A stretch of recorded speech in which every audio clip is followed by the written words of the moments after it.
Welcome to The Explainer. Today we are digging into a really fascinating idea, a central contradiction in foreign policy, based on the work of two heavy hitters in international relations, Robert Guihon and Joseph Nye. They ask a question that kind of turns everything on its head. Right? It's a total paradox. How is it possible that the very actions a country takes to project strength and power could, backfire and actually make it weaker on the world stage? That's the puzzle we're going to unpack today. And that idea comes straight from our source for this explainer, an article in Foreign Affairs called The End of the Long American Century. The authors use this very pointed quote to frame their argument that the Trump administration's approach to foreign policy, whatever its goals, actually risks speeding up the end of American leadership. So, let's break down exactly how they build that case. Okay, so to really get their argument, we gotta start with the basics, the two different faces of power. Now, this is a classic framework, but Guihon and Nye argue that it's been seriously misunderstood. And that misunderstanding led to some major strategic blunders. First up, you've got hard power. This is the stuff we all think of, military muscle, economic sanctions, basically using force or money to make other countries do what you want. The source points to things like punitive tariffs or threatening to pull out of alliances as textbook examples of hard power. But then there's the other kind. Soft power. This is totally different. It's your ability to get what you want because others want what you want. It's about attraction, not coercion. It's built on the appeal of your country's culture, its political values, its policies. According to this framework, soft power grows from your reputation, your alliances, and the trust you've built. And here is the crucial difference. Guihon and Nye's big point is that while hard power might get you a quick win, it's soft power that builds influence that actually lasts. Being feared might work for a minute, but if you ignore the need to be respected, or even admired, you're playing a long-term losing game. So the authors argue that a single-minded focus on hard power directly damaged America's soft power. They point to a whole list of things, coercing democratic allies like Canada, questioning the value of an alliance like NATO, or cutting support for international aid, science, and human rights.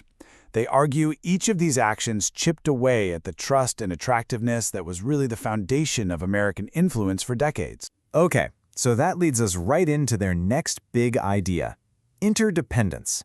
In our totally globalized world, the authors argue that being deeply connected with other countries isn't a weakness.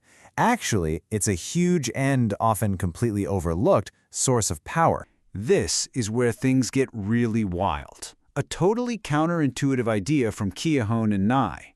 They talk about a deficit advantage. You'd think running a huge trade deficit is a bad thing, right? But they argue it can actually give the country that's doing all the buying, the one with the deficit, way more leverage. Why?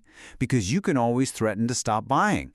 And that's a much bigger threat to the country that depends on selling you all that stuff. And the numbers from the source really back this up. The U.S. has these massively lopsided trade relationships with its biggest partners, because places like China and the European Union sell way more to the U.S. than they buy back. It gives Washington incredible hard power leverage if it ever comes down to a trade fight. But of course, it's not quite that simple. The authors call this complex interdependence.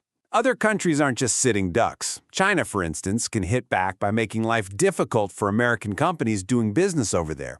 And with key allies, the U.S. needs their help on big security issues, which means it can't push them too hard on trade. Power, as they see it, is a really complicated web. And this leads to a really powerful analogy the authors use: driving the bus. Their argument is that by getting so hung up on the small costs of alliances, who's paying what, the administration missed the entire point. The real prize is being the one in the driver's seat, setting the rules, choosing the direction. That leadership role itself is an enormous source of power. All right, let's shift gears to globalization.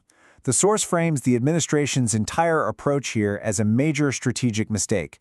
Basically, their argument is that the U.S. started attacking the good parts of globalization, while at the same time tearing down its defenses against the bad parts. So, what do the authors see as good globalization?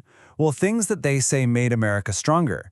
Global trade, which creates incredible value. Immigration, which brings in new skills and fresh ideas. And scientists from around the world working together to speed up discoveries. The article argues that policies like trade wars, new immigration rules, and budget cuts to research were a direct attack on these very beneficial forms of being interconnected. And here's the flip side of that coin. While attacking the good stuff, the authors conclude that the administration also weakened our defenses against the bad side of globalization, what they call problems without passports.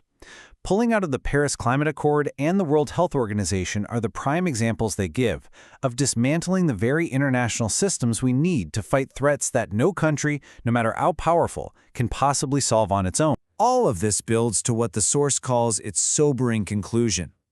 Their argument is that these policies weren't just a different strategy. They were based on a fundamental misreading of how American power actually works, amounting to what they call a tragic bet. According to Keohane and Nye, the whole world order that has largely benefited the U.S. since World War II stands on 3 pillars. First, a relatively stable balance of power. Second, shared norms and rules about how countries should behave. And third, the institutions that make it all work, like the UN, the WTO, and our alliances. Their analysis concludes that the administration's actions shook all 3 of those pillars at the very same time. And you know, geopolitics, just like nature, abhors a vacuum.